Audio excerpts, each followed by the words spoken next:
जिस फ्रेंचाइज के अंदर पाकिस्तान के प्लेयर्स होंगे वही फ्रेंचाइज जीतेगी। आज ये बात प्रूफ हो चुकी है, क्योंकि आईआईटी के अंदर डेजर्ट वाइपर्स ने जब मुंबई इंडियंस की जो टीम थी, जो उनकी फ्रेंचाइज की टीम थी, उनको हरा दिया। भाई इस तरह हराया नहीं है, सिर्फ तबाहो बर्बाद करके छोड़ा है उन लोगों को। उनका पोलार्ड, उनका जो फ्लेचर था, उनका वसीम, उन सारों को नहीं छोड़ा। उनके पास हर कंट्री का प्लेयर था।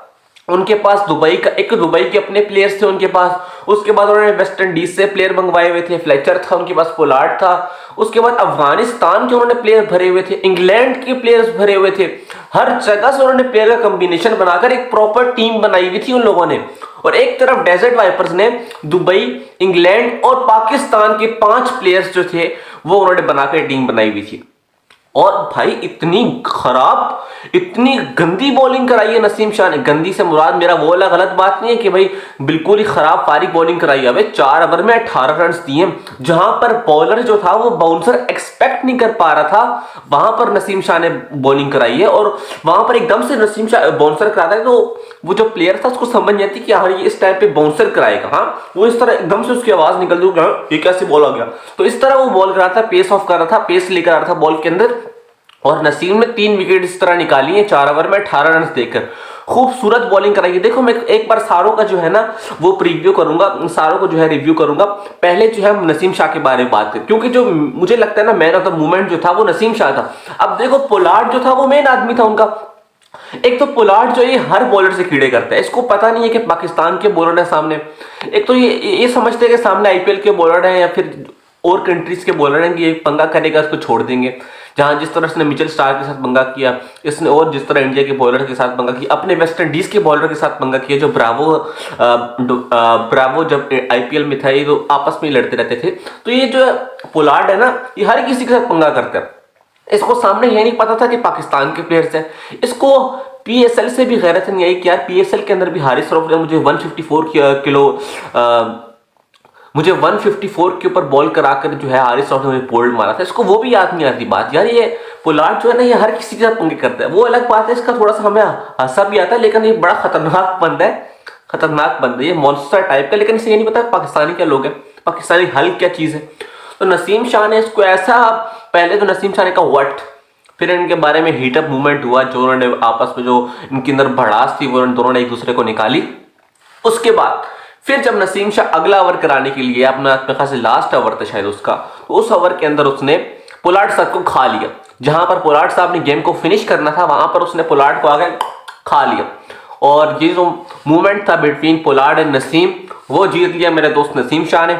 नसीम शाह जिस तरह बॉलिंग शुरू से करा रहा था, पहले ओवर के अंदर आते सारी उसने उनके मेन जो बैट्समैन था जो कि खतरनाक शॉट रख रख के मारा था, फ्लेचर जो इंग्लैंड का बॉलर था, बड़ा खूबसूरत उसने स्पेल कराया। लेकिन उसके हम बाद में बात करेंगे, पहले अपने नसीम शाह को तो बात करें। तो अब जो था वो उसने जो फ्लेचर ने इसको छक्का मारा ना इंग्लैंड के बॉलर को, इतना खतरनाक छक्का, मुझे तो उस टाइम डर लग रहा था कि ये तो अकेले चेस कर जाएंगे। लेकिन नसीम ने कहा बेटा सब्र कर जा, तो तेरा को मैं देख लेता हूँ। एक फ्लेचर ने उसको एक चौका मारा नसीम को, उसके बाद नसीम ने उसका विकेट उड़ा दिया, ठीक है, उसको कैच आउट कर दिया। उसके बाद नसीम ने एक ये वाली विकेट ली, एक पोलार्ड की विकेट ली, और एक बेंटोन जो था, टॉम बेंटोन, ये एक इंग्लैंड का बैट्समैन था, इसको नसीम ने सीम अप डिलीवरी कराई, क्रॉस डिलीवरी कराई, जिससे वो जो है वो कैच देके सैम करन ने कैच किया। और हसन नवाज ने क्या खूबसूरत कैच किया। देखो पाकिस्तान के, मैंने शुरू में कहा था ना जिससे वीडियो मैंने स्टार्ट की थी कि पाकिस्तान के प्लेयर्स है तो आप डेफिनेटली आप मैच जीतोगे। उस्मान तारिक ने परफॉर्मेंस दी 2 विकेट्स के साथ, नसीम शाह ने परफॉर्मेंस दी 3 विकेट के साथ, फाइनल के अंदर की बात कर रहा हूं मैं। उसके बाद हसन नवाज की बैटिंग नहीं आई, लेकिन उसने कैचेस पकड़ लिए और कितने इंपॉर्टेंट कैचेस पकड़े, उसने रन सेव किए।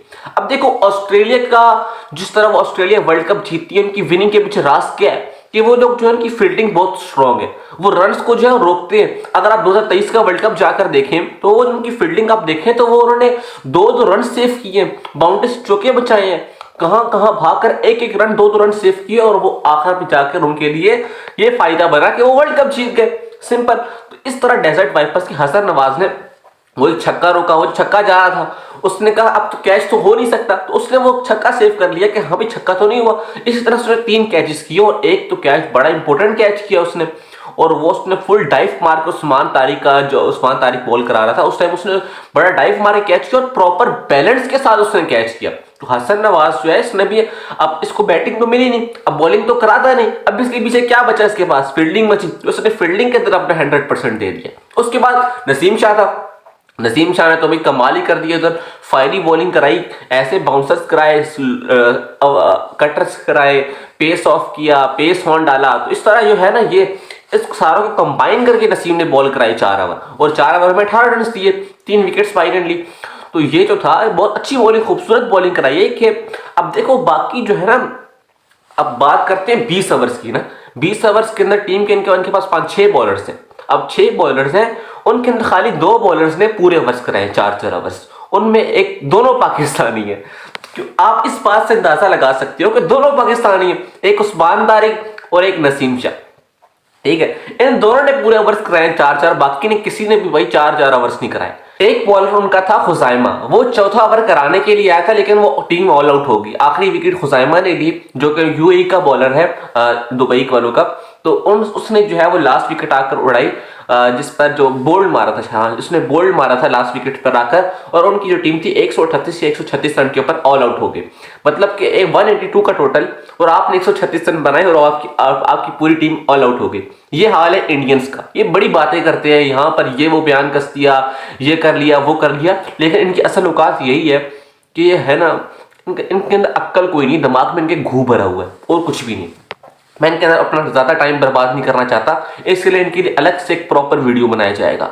उसके बाद उस्मान तारिक 4 ओवर्स के अंदर भाई साहब ने 20 रन दिए। यार इस बंदे को जो है ना वर्ल्ड कप के लिए सेव कर लो प्लीज यार, उस्मान तारिक को वर्ल्ड कप खिला दो भाई, उस्मान तारिक को साइड पे कर दो वर्ल्ड कप के लिए, ये हमें अकेला वर्ल्ड कप जितवा देगा। आप लोग टेंशन ना लो, इसको साइड पे कर दो भाई, उस्मान तारिक को, इसको वर्ल्ड कप खिलाओ भाई। 4 ओवर्स के अंदर बंदे ने 20 रन दिए और 2 विकेट्स निकाली। अब वो पूछ रहा था ना, आप कैसे करते हो उस्मान तारिक भैया, आप ये बॉल कैसे कराते? उसने कहा ऐसे तो ऐसे कराता हूं मैं। तो उसने ऐसे करा के दिखाई, 4 ओवर में 20 रन दिए, 2 विकेट। अगले के पसीने छूटे हुए थे यार, ये बंदा कैसी बॉलिंग कर रहा है। साकिबुल हसन जो था पहले, उसने शाकिबुल हसन बड़ी प्रॉपर फॉर्म के अंदर लग रहा था, जिस तरह वो शॉट्स लगा रहा था, छक्का लगाया उसने, 1-2-3 चौके भी लगाए उसने, तो बड़ी अच्छी फॉर्म के साथ ये पोलार्ड और शाकिब ने बड़ी पार्टनरशिप बनाई थी। 100 रन से ऊपर टीम को लेकर गए ये लोग। मतलब पार्टनरशिप 100 रन की नहीं हुई, मतलब मैं कहना चाह रहा हूँ कि जो स्कोर कार्ड था उस टाइम इन्होंने 100 रन बनाए, जब वहां पर पूरी टीम की जो बैटिंग ऑर्डर था वो फ्लॉप हो रहा था। तो इन दोनों ने बड़ी अच्छी जो थी वो टीम अप किया, लेकिन इनको नहीं पता था कि legend of cricket Usman Tariq आने वाले हैं, और उस्मान तारिक ने इनको ऐसा बॉल कराया कि वो शाकिब अल हसन के पास जवाब नहीं था। तो शाकिब भी गए, उसके बाद एक और भाई ने बॉलर आउट किया, और भाई ने प्रॉपर जो गुगली जिस तरह कराते हैं ना, बिल्कुल थोड़ा सा रूम देते हैं और थोड़ा सा टाइम देते हैं। अब वो जो रूम और टाइम के अंदर जो फर्क है ना, वो प्लेयर को निकालना होता है। प्लेयर इसके अंदर जो है हराम तो भी करता है और वो आउट हो जाता है। तो ये सीन है। उस्मान तारिक ने खूबसूरत बॉलिंग कराई, 4 ओवर में 20 रन दिए और 2 विकेट्स भी अपने नाम की। इस तरह नसीम ने भी अच्छी बॉलिंग कराई, सैम करन ने 2 ओवर्स कराए, उसको पहले ओवर में काफी थोड़ा जो है ना मारकुट पड़ी, लेकिन क्योंकि अब जो था वो रिकवर कर लिया था। बाकी जो नसीम शाह, उस्मान तारिक और वेन जो इंग्लैंड का बॉलर था, उन दोनों ने रिकवर कर लिया था। फिर सैम करन ने कवर आकर कराया तो उसका अच्छा ओवर गया, क्योंकि प्रेशर उनके ऊपर बना हुआ था। अब सैम करन ने प्रेशर को जो था वो उसको रेजिस्ट करना था, तो वही हुआ। इसलिए सैम करन ने भी आखिरी जो ओवर था, दूसरा ओवर, वो अच्छा करा दिया। उसके बाद ये इसी तरह जो खुजाइमा ने भी अच्छी बॉलिंग कराई, खुजाइमा ने 2 विकेट्स लिए। खुजाइमा ने उनका दुबई वालों का एक मेन बैटर जो था मुंबई इंडियंस का, वसीम जो कि काफी स्ट्रॉन्ग हिटिंग पावर हिटिंग करता है, उसको खुजाइमा ने आउट किया। तो ये एक प्रॉपर पॉइंट है खुजाइमा के लिए। उसने मेरे ख्याल से 17 विकेटें ली हैं सीजन के अंदर खुजाइमा ने, और जो कि काफी अच्छी बात है। अब देखो ये जो क्रिकेट जो थी, ये लीग थी, ये दुबई वालों की थी ना, तो उनको एक अपना प्रॉपर बॉलर मिल गया खुजाइमा।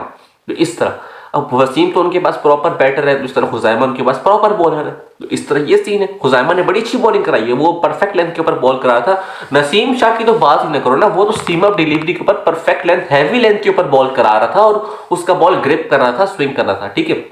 खूबसूरत बॉलिंग कराई। फखर जमान जो था वो बैटिंग की अगर बात की जाए डेजर्ट वाइपर्स की, तो फखर जमान नहीं चल पाया, लेकिन उसने फिर भी 1 छक्का 2 चौके मार के गया। जो थोड़ा सा इंपैक्ट जो होता है एक प्लेयर का, वो इंपैक्ट छोड़ के गया। 20 रन उसने बनाए 15 बॉलों पे, लेकिन वो जो इम्पैक्ट था ना उसका, वो इम्पैक्ट छोड़ कर गया। उसके बाद ये हुआ कि जो बाकी सैम करन जो उनका कप्तान था डेजर्ट वाइपर्स का, सैम करन, रॉय भी जल्दी आउट हो गया। जैसन रॉय जो था, जो कोयटा ग्लैडिएटर से खेल चुका है, इंग्लैंड का जो प्रॉपर बैट्समैन था भाई 2019 का, उसके बाद बेचारे को ड्रॉप कर दिया और अब तो बेचारे का डाउनफॉल चल रहा है। लेकिन वो आया, इतना अच्छा नहीं खेल पाया, 7-8 रन के ऊपर जो है अपनी विकेट गवा बैठा। लेकिन उसके बाद जो है सैम करन जो कि उनका कैप्टन थे इंग्लैंड के, और उनके साथ जो है एक पार्टनरशिप लगाई गई, मेरे ख्याल से टॉम नाम था उनका शायद।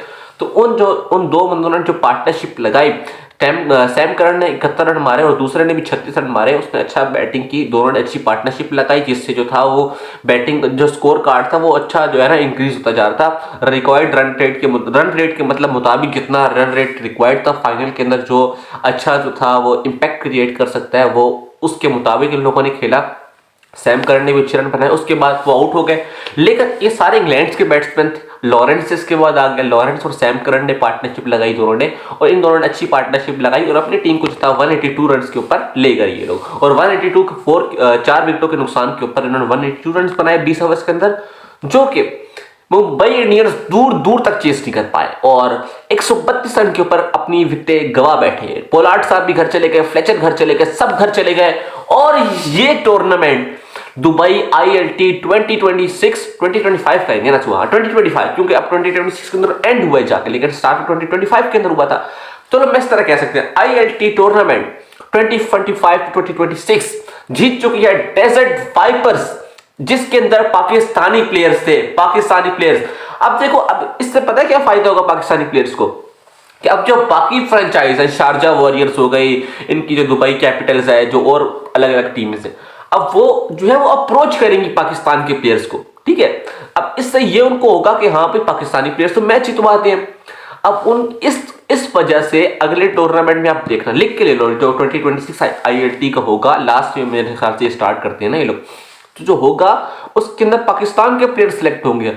हर टीम के अंदर तो मैं नहीं कह सकता, लेकिन जो है ना मैक्सिमम टीम्स के अंदर जो है पाकिस्तानी प्लेयर्स आपको नजर आएंगे खेलते हुए। अब एक प्लेयर्स के लोगों ने 4-5, क्योंकि एक ही फ्रेंचाइज था डेजर्ट वाइपर्स जो कि पाकिस्तानी प्लेयर्स को सिलेक्ट करता था। इस बार इन लोगों ने सिलेक्ट किया, पिछली बार भी लोग फाइनल्स पे गए लेकिन हार गए, लेकिन इस बार इन लोगों ने प्रूव करके दिखाया। पाकिस्तानी प्लेयर्स ने कहा नहीं बेटा नहीं, इस बार उस्मान तारिक लेजेंड है टीम के अंदर है, इस बार हसन नवाज है, इस पर फखर जमान है, इस पर नसीम शाह। तो उन्होंने कहा भाई मैच तो हाथ से निकलने देना ही। ऊपर से यार उस्मान वो सैम करन था इनके पास, सैम करन आपको पता है इंग्लैंड के स्क्वाड में भी सिलेक्ट हो चुके हैं, तो अब प्रॉपर बंदा है वो, प्रॉपर एक तो कैप्टन भी है वो, तो वो है, उसने मैच जितवाना था इन लोगों को।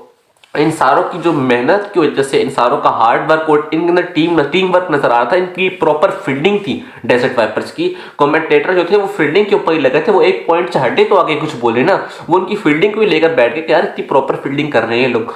तो ये हुआ 2026 का स्टार्ट, इख्तिताम तो नहीं कह सकते, ILT का इख्तिताम हुआ, लेकिन 2026 का स्टार्ट हो गया। और दुबई वाइपर्स, दुबई तो मेरे दिमाग में आ रहा था, डेजर्ट वाइपर्स ने ये जो है ILT का टूर्नामेंट जो है वो जीत लिए दोस्तों। सब लोगों को मुबारक हो, खासतौर पर पाकिस्तानियों को, क्योंकि ज्यादातर सपोर्टर्स जो थे इनके वो पाकिस्तानी थे। मुंबई इंडियंस के सपोर्टर्स थे इंडियंस। अब इंडियंस जो है वो तो बेचारे पजीत से वो रो रहे होंगे घर में बैठकर। Keep crying Pajeet, we are very much happy to see you in this situation. We will meet you in next video. Thank you very much. Allah Hafiz.